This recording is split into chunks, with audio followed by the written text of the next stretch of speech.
Hi hello నమస్తే welcome back to our channel. ఏం చేస్తున్నారండి? ఈరోజు నేను చాలా టేస్టీగా ఈజీగా త్వరగా అయిపోయే ఫ్రాన్స్ ఫ్రై రెడీ చేయబోతున్నానండి.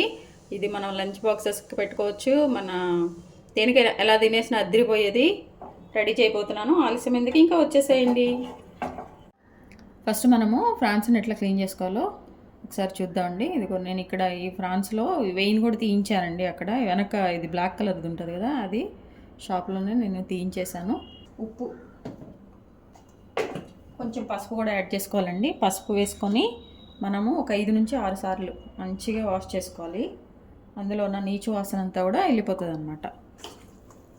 మంచిగా కలిపి ఇవ్వండి. ఉప్పు పసుపు ఇట్లా కలిపేసుకొని మనము మంచిగా దీన్ని ఒక 5 నుంచి 6 సార్లు వాష్ చేసుకోవాలి.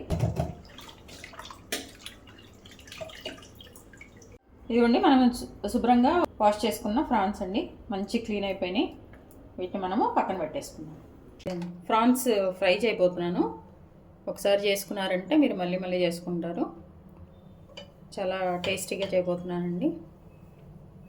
ఎలానో ఇప్పుడు చూసేద్దాం. ముందుగా ఒక 2 టేబుల్ స్పూన్ ఆయిల్ తీసేసుకొని అందులో మనము కొంచెం జీడిపప్పు అండి. ఆయిల్ కొంచెం వేడైన తర్వాత జీడిపప్పు వేసేసుకోవాలి.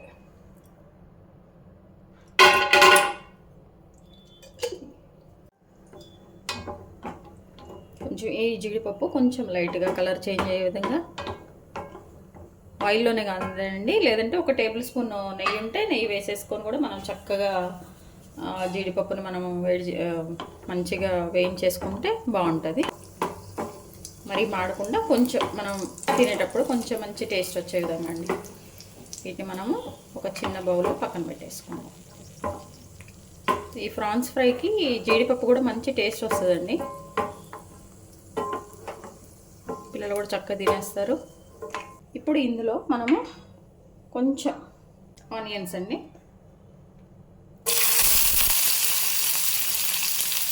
కొంచెం ఆనియన్స్ వేసేసుకొని కొంచెం పసుపు కూడా యాడ్ చేసేసుకున్నాం. ఇప్పుడు ఇందులో మనం ముందుగా శుభ్రంగా వాష్ చేసి పెట్టుకున్న ఫ్రాన్స్ ఉన్నాయి కదండి, అవి ఇందులో వేసేస్తున్నాను. ఇది కూడా చాలా ఈజీ అండి, ఈజీగా చేసుకునేది. మంచిగా ఒకసారి కలిపెట్టేసుకొని మనము మూత పెట్టేసుకొని దీన్ని కుక్ చేసుకోవాలండి. ఎందుకంటే ఈ ఫ్రాన్స్లో కొంచెం వాటర్ కంటెంట్ ఉంటుంది. ఆ వాటర్తోనే మన ఫ్రాన్స్ అన్నీ చక్కగా ఉడికిపోతాయండి. మనం ఎక్స్ట్రా వాటర్ కూడా ఏమీ యూజ్ చేసే పని లేదు. ఇట్లా మూత పెట్టేసామంటే అవి మంచిగా కొంచెం మీడియం ఫ్లేమ్లో పెట్టేసి ఒక 5 నిమిషాలు వదిలేస్తే చక్కగా మంచిగా కుక్ అయిపోతుందండి. చూడండి, 5 నిమిషాల తర్వాత ఇవి మంచిగా కుక్ అయిపోతున్నాయండి. ఇంకా వాటర్ ఉంది, పూర్తిగా వాటర్ అంతా కూడా డ్రై అయ్యే వరకు మనము వీటిని కుక్ చేసుకోవాలి. చూడండి, చక్కగా కలర్ అంతా చేంజ్ అయిపోయింది, సైజ్ కూడా తగ్గిపోయింది. కానీ ఇంకొంచెం వాటర్ కంటెంట్ ఉంది, అది కూడా పూర్తిగా డ్రై అయిపోయే వరకు మనం దీన్ని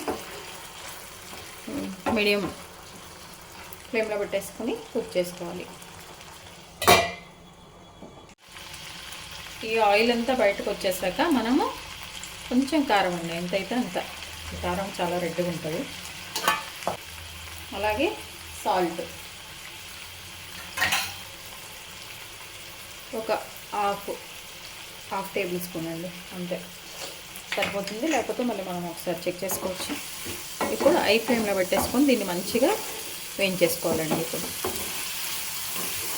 ఒక హాఫ్ టేబుల్ స్పూన్ కారము, లేదంటే తినగలిగిన వాళ్ళైతే ఇంకొంచెం వేసుకోండి. అసలు తినలేమనుకున్న వాళ్ళు కొంచెం 1/2 టేబుల్ స్పూన్ వేసేసుకోండి.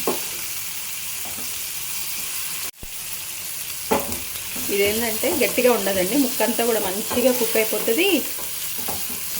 మనం తినడానికి కూడా ఈటబుల్గా మంచిగా ఉంటుంది, త్వరగా అయిపోతుంది, ఈజీగా మనం చేసేసుకోవచ్చు. కారం వేసుకున్నాం కదా, ఇందులో మనం ఒక పచ్చిమిర్చిని 2 ముక్కలుగా ఇట్లా కట్ చేసేసుకొని ఇది కూడా వేసేసుకున్నాం. అది ఆప్షనల్, ఒకవేళ కావాలనుకున్న వాళ్ళు వేసేసుకోండి, లేదంటే లేదు. చూడండి, ఎంత కలర్ఫుల్గా ఎంత చక్కగా మన ఫ్రాన్స్ ఫ్రై రెడీ అయిపోయిందండి. ఇప్పుడు ఇందులో మనము మన ఇంట్లో ఉన్న మసాలా పౌడర్ అండి. ఇంట్లో మసాలా పౌడర్ మనం రెగ్యులర్గా చేసుకుంటాం కదా, అది గరం మసాలా ఏదైనా ఇంట్లో ఎవరింట్లో ఏది ఉంటే అది వేసేసుకోండి. లేదంటే గరం మసాలా కూడా మీరు యాడ్ చేసేసుకోవచ్చు. ఒకసారి ఉప్పు కూడా చెక్ చేసుకొని, ఉప్పు ఎక్కువ ఏమన్నా తక్కువ అనిపిస్తే కొంచెం యాడ్ చేసేసుకోండి. లాస్ట్లో ఏంటంటే మనం కొంచెం ముందుగా జీడిపప్పు కొన్ని వేయించుకున్నాం కదా, అవి కూడా జీడిపప్పు పలుకులు కూడా ఇందులో వేసేసుకున్నాము. లాస్ట్లో కొంచెం కొత్తిమీర, సన్నగా కట్ చేసుకున్న కొత్తిమీర వేసేసుకొని మనము స్టవ్ ఆఫ్ చేసుకోవటమే. చూడండి, కొంచెం కొత్తిమీర వేసేసుకొని స్టవ్ ఆఫ్ చేసుకోవటమే. మన ప్రాన్ ఫ్రై చాలా టేస్టీగా అమ్మీగా వచ్చిందండి. ఒకసారి మంచిగా కలిపేసుకొని స్టవ్ ఆఫ్ చేసుకోవటం అండి. చూడండి, మన ప్రాన్స్ ఫ్రై ఎంత ఎమ్మీగా, చాలా కలర్ఫుల్గా, చాలా టేస్టీగా వచ్చిందండి. అసలు ఇది ఒక 5 నిమిషాలు అయిపోతుంది అంతే. ఇంకా అందరు మంచిగా చేసుకొని తిని ఎంజాయ్ చేయండి. చూడండి, రెడీ అయిపోయింది మన ప్రాన్స్ ఫ్రై. చూసారండి, మన ప్రాన్స్ ఫ్రై చాలా టేస్టీగా, కలర్ఫుల్గా, ఎమ్మీగా ఒక 5 నిమిషాల్లో రెడీ చేసేసానండి. టేస్ట్ మాత్రం అదిరిపోయింది. ఇది పప్పుచారుతోనో దేనితోనో తినేస్తే మాత్రం ఇక మామూలుగా ఉండదండి. ఒకసారి తప్పకుండా ట్రై చేయండి. ట్రై చేయవలసిన డిష్ ఇది. చక్కగా రెడీ అయిపోయిందండి. మీ విలువైన సమయాన్ని కేటాయించి నా వీడియోస్ చూస్తున్నందుకు మీ అందరికీ ధన్యవాదాలండి. మీకు నచ్చినట్లయితే like, share, subscribe. Thank you.